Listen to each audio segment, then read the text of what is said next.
All right, we are about to go on an absolutely wild journey today. We're going to start with something as simple as a projector, connect it to one of the most profound mysteries in history, and then, well, we're going to end up looking for answers in the Big Bang itself. So yeah, let's dive right in. So here it is, the central question. How on earth does a basic projector lens have anything to do with a 2,000-year-old artifact?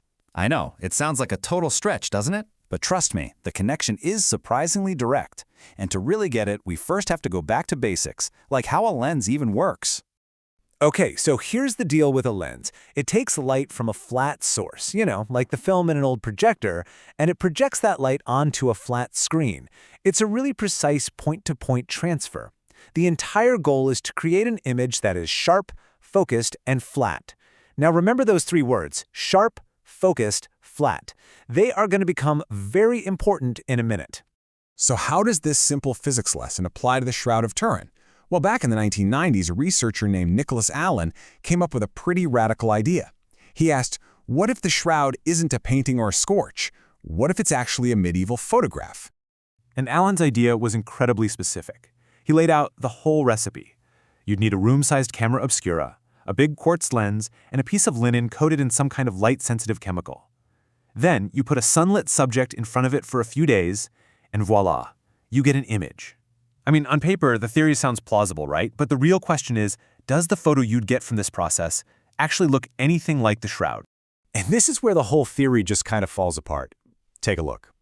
A photograph should have sharp edges and really clear shadows, from the sun.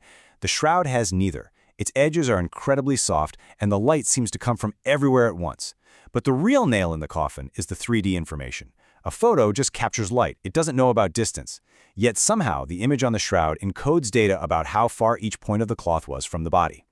A simple lens just can't do that. It's not how it works. So, since the simple photo theory didn't quite hold up, scientists knew they had to dig deeper.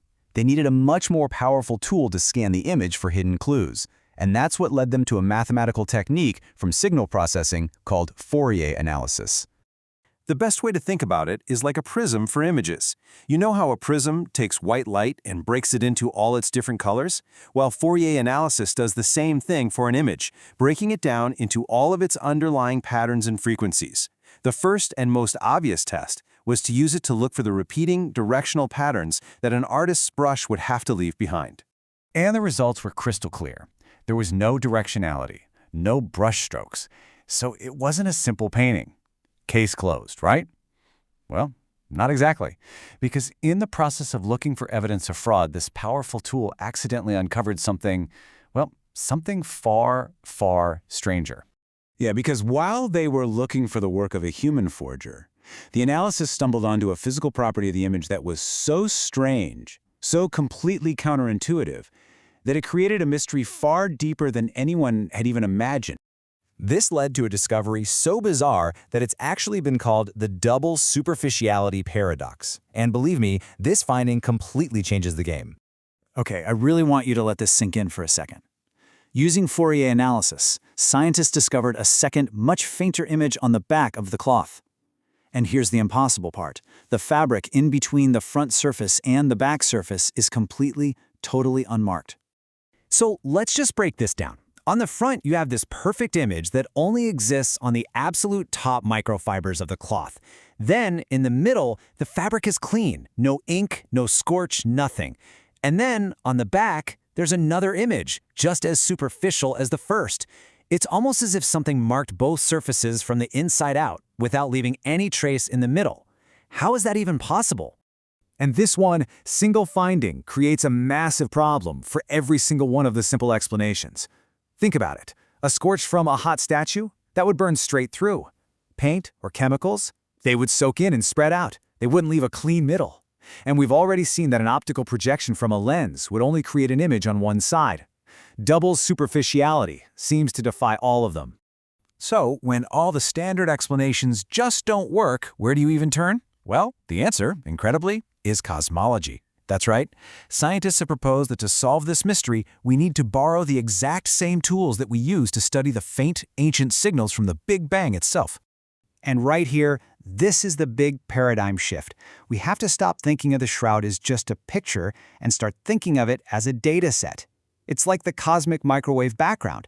It's a very noisy signal that contains incredibly valuable hidden information. We just need the right tools to decode it. Okay, this is where it gets really wild. Cosmologists are absolute masters at pulling a faint, ancient signal out of all the cosmic noise. The idea is to use their exact same techniques. First, you'd use something called foreground separation to digitally erase all the noise, the bloodstains, the watermarks, even the weave of the cloth itself. Then, you'd use power spectrum analysis to look for the statistical fingerprint of whatever energy created the image. And finally, you'd use polarization to answer a critical question. Is the image a coating on the fibers, or did the fibers themselves change? Now, to do all this, you'd need what they're calling a Planck-style mission for the Shroud, named after the satellite that mapped the early universe. It means gathering a whole new level of data, stuff like hyperspectral and polarization scans. With that incredible information, you could create a perfectly clean digital version of the image and then computationally test every single formation theory against it to see which one is the most statistically likely to be true. And that brings us right back to where we started. We began with the simple physics of a lens, which showed us that a medieval photograph probably wasn't the answer. That pushed us to use Fourier analysis, which in turn revealed a paradox that made the mystery even deeper. And now, that very paradox is pushing us towards the most advanced scientific tools we have, the very same ones we use to study the birth of our universe. This really leaves us with one final thought to chew on. We think of science as this amazing tool for finding answers, but maybe, sometimes, its true power is in revealing questions we never even knew we were supposed to ask. It's a powerful reminder that the line between a solvable puzzle and a true mystery isn't fixed. It's constantly being redrawn by our own search for knowledge.